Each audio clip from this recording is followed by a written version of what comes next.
नमस्कार, उदय India digital में आपका स्वागत है। मैं हूं सात्विक उपाध्याय। लोकसभा चुनाव नतीजे आने के बाद उत्तर प्रदेश में बीजेपी और उसके सहयोगी दलों के नेताओं के बीच कलह की खबरें सुर्खियां बन रही हैं। इस बीच उत्तर प्रदेश बीजेपी के शीर्ष नेतृत्व को चुनाव में प्रदर्शन को लेकर एक विस्तृत रिपोर्ट सौंपी है। इसमें हार के कारणों की जानकारी दी गई है। इनमें पेपर लीक, सरकारी नौकरियों के लिए संविदा कर्मियों की नियुक्ति और राज्य प्रशासन की कथित मनमानी जैसी चिंताओं का जिक्र है।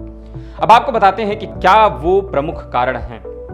बता दें कि लोकसभा चुनाव में समाजवादी पार्टी कांग्रेस गठबंधन के साथ राज्य की 80 में से 43 सीटों पर जीत दर्ज की थी।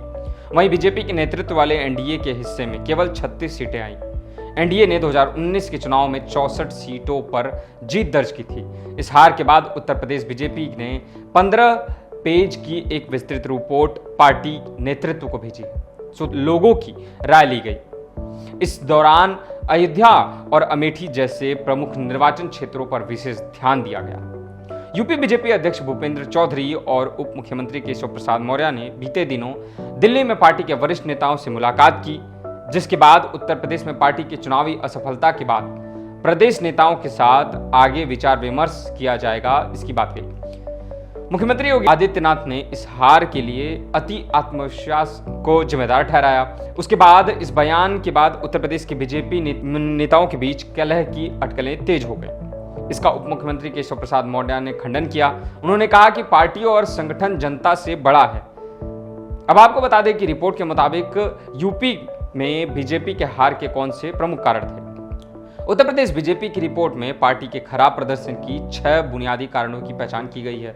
इसमें कथित प्रशासनिक मनमानी, कार्यकर्ताओं के बीच असंतोष, बार बार पेपर लीक और सरकारी पदों पर संविदा कर्मियों की नियुक्ति शामिल है। रिपोर्ट में यह भी कहा गया है कि संविदा पर होने वाले नियुक्तियों ने विपक्ष की ओर आरक्षण को लेकर खड़े किए गए नैरेटिव को और बल दिया। बीजेपी के एक वरिष्ठ नेता ने कहा कि विधायक के पास कोई पावर नहीं है, जिलाधिकारी और दूसरे अधिकारी शासन कर रहे हैं। इससे कार्यकर्ता अपमानित महसूस कर रहे हैं। सालों से आरएसएस और बीजेपी ने एक साथ काम किया, समाज में मजबूत संबंध बनाए हैं। अधिकारी पार्टी कार्यकर्ताओं की जगह नहीं ले सकते। आरएसएस बीजेपी का मातृ संगठन है। बीजेपी के लिए जमीन तैयार करने का श्रेय उसे ही दिया जाता है। साथ ही लगातार पेपर लीक का भी मामला एक मुद्दा बना और इसे लेकर पार्टी की तरफ से उनके रिपोर्ट में जोड़ा गया, जिसने माहौल को बदला है।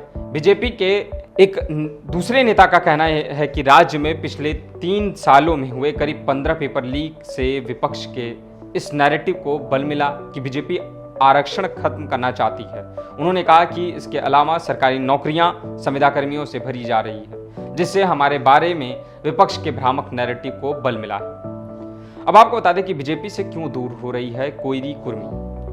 इस रिपोर्ट के मुताबिक ओबीसी की प्रमुख जातियों कुर्मी और मौर्य कुशवाहा समुदायों से मिले कम समर्थन और दलित वोटों में आई कमी का हवाला दिया गया है। वहीं अतिरिक्त कारकों के रूप में मायावती की बहुजन समाजवादी पार्टी यानी कि बसपा के कम होते वोट शेयर और कुछ क्षेत्रों में कांग्रेस के बेहतर प्रदर्शन को स्वीकार किया गया। सूत्रों ने बताया कि बीजेपी केंद्रीय नेतृत्व को यह बताया गया कि राज्य इकाई को अपने मतभेदों को तुरंत हल करना चाहिए। इसके अलावा अगड़ा बनाम पिछड़ा की लड़ाई और बढ़ने से रोकना चाहिए। जमीनी स्तर पर इसके लिए काम शुरू करना चाहिए। कभी ओबीसी की पसंदीदा पार्टी मानी जाने वाली बीजेपी ने पूर्व मुख्यमंत्री कल्याण सिंह के नेतृत्व में 1990 के दशक में लोध समुदाय के समर्थन का दावा किया था, लेकिन 2014 के बाद नरेंद्र मोदी के नेतृत्व में ओबीसी के बीच बीजेपी का समर्थन बढ़ा है, जिसके बाद कार्यकर्ताओं का मनोबल बढ़ाने का प्रयास किया गया। पार्टी के एक पदाधिकारी ने कहा कि 2014, 2017, 2019 और 2022 की जीत की लय को कमजोर नहीं किया जाना चाहिए। वरिष्ठ नेताओं को इससे हस्तक्षेप करने और मार्गदर्शन देने की जरूरत है। प्रदेश को केंद्रीय नेतृत्व के निर्देशों का पालन करने के महत्व को समझना चाहिए। हम सब बराबर हैं, किसी को भी अपने आप को बड़ा नहीं मानना चाहिए। नेताओं को यूपी के स्थानीय मुद्दों को समझना चाहिए। कार्यकर्ताओं के बीच मनोबल बढ़ाने के प्रयास किए जाने चाहिए। रिपोर्ट में यह भी कहा गया है कि कुर्मी और कोयरी इस बार बीजेपी से दूर हुए। वहीं पार्टी को दलितों का केवल 1/3 वोट मिला। रिपोर्ट में कहा गया है कि बसपा के वोट शेयर में 10% की गिरावट आई है, जबकि कांग्रेस ने यूपी के 3 क्षेत्रों में अपनी स्थिति मजबूत की है और उसे सुधारी है। इसने चुनाव परिणाम को प्रभावित किया। रिपोर्ट में अभी कहा गया है कि टिकट में तेजी की वजह से पार्टी का अभियान जल्दी चरम पर पहुंच गया। रिपोर्ट में अभी कहा गया कि छठा और सातवां चरण आते आते कार्यकर्ता थक चुके थे। आरक्षण के खिलाफ पार्टी नेताओं के बयानों ने पार्टी का जनाधार कम किया। रिपोर्ट में अभी कहा गया कि वरिष्ठ नागरिकों में पुरानी पेंशन योजना जैसे मुद्दों की चर्चा बनी रही। वहीं युवाओं की चिंता अग्निवीर और पेपर लीक्स जैसे मुद्दे पर रही। इसमें यह भी कहा गया कि विपक्ष ने प्रभावी ढंग से उन मुद्दों को उठाया जो लोगों से जुड़े हुए थे। रिपोर्ट में पार्टी कार्यकर्ताओं से सम्मानपूर्वक व्यवहार की अपील की गई है। इसमें यह भी कहा गया कि एकता सुनिश्चित करने के लिए बीजेपी के केंद्रीय नेतृत्व की ओर से प्रयास किए जा रहे हैं। उत्तर प्रदेश में बीजेपी को अब कहां मिली सबसे कम सीटें। लोकसभा चुनाव में समाजवादी पार्टी ने प्रदेश की 80 में से 37 सीटों पर जीत दर्ज की। उसे 2019 के चुनाव में केवल 5 सीटें मिली थी। वहीं बीजेपी 2019 की 62 सीटों से घटकर 33 पर सिमट गई। यूपी के इस चुनाव परिणाम की वजह से बीजेपी अकेले दम पर बहुमत जुटा पाने में नाकाम रही। इस नतीजे ने पार्टी नेतृत्व को स्तब्ध कर दिया। उसे उत्तर प्रदेश में बड़ी जीत मिलने की उम्मीद थी। इसी उत्तर प्रदेश में इस साल जनवरी में राम मंदिर का भव्य निर्माण और प्राण प्रतिष्ठा समारोह का आयोजन किया गया था। बीजेपी का सबसे कमजोर प्रदर्शन पश्चिम और काशी यानी कि वाराणसी क्षेत्रों में रहा। वो काशी की 28 में से केवल 8 सीटें ही जीत पाई। वहीं ब्रज क्षेत्र पश्चिमी यूपी में बीजेपी ने 13 में से 8 सीटों पर जीत दर्ज की थी। वहीं मुख्यमंत्री योगी आदित्यनाथ के गढ़ गोरखपुर में बीजेपी 13 में से केवल 6 सीटें ही जीत पाई। अवध यानी कि लखनऊ, अयोध्या, फैजाबाद में उसे 16 में से केवल 7 सीटें मिली। इसी तरह बीजेपी कानपुर, बुंदेलखंड में भी अधिक सीटें नहीं जीत पाई। वो 10 में से केवल 4 सीटें ही जीत पाई, जो बीजेपी के हार का प्रमुख कारण बनी, जिसके कारण विपक्ष मजबूत बनी उत्तर प्रदेश में। अब आपको बताते हैं कि इस हार के लिए जिम्मेदार कौन है। योगी आदित्यनाथ ने इस खराब नतीजे के लिए अति आत्मविश्वास को जिम्मेदार बताया, तो उप मुख्यमंत्री केशव प्रसाद मौर्य ने पार्टी संगठन को मजबूत करने के जरूरत पर जोर दिया।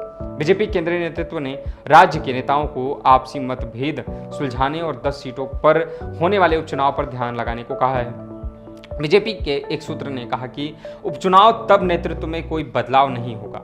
उन्होंने हमें चीज़ों को ठीक करने और शिकायतों का समाधान करने की सलाह दी है। उन्होंने कहा कि पार्टी के वरिष्ठ नेता मतदाताओं से जुड़ने और नुकसान को कम करने के लिए प्रदेशव्यापी दौरा करेंगे। अभी हाल ही में बीजेपी की सहयोगी की प्रमुख और केंद्रीय मंत्री अनुप्रिया पटेल ने मुख्यमंत्री को पत्र लिखकर राज्य सरकार की नौकरियों में अन्य पिछड़ा वर्ग यानी कि ओबीसी का कोटा भरने में देरी की ओर इशारा किया था। अपना दल का ओबीसी विशेषकर कर्मियों के बीच प्रभाव है।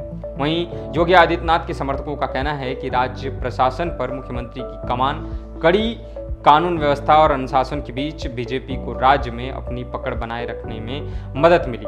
उनके एक करीबी विधायक ने यह भी बताया कि अलोकप्रिय उम्मीदवारों को फिर से चुनाव लड़ाने से परहेज किया जाना चाहिए था। टिकट वितरण में योगी आदित्यनाथ की कोई भूमिका नहीं थी। उन्होंने मुख्यमंत्री के रूप में सत्ता में पास लौटकर अपनी लोकप्रियता साबित की है। उनकी ईमानदारी और प्रतिबद्धता संदेह से परे है। केंद्रीय नेतृत्व भी इसे मानता है। तो दोस्तों, आज की इस कड़ी में बस इतना ही। और भी खबर के लिए देखते रहें उदय इंडिया डिजिटल को। धन्यवाद।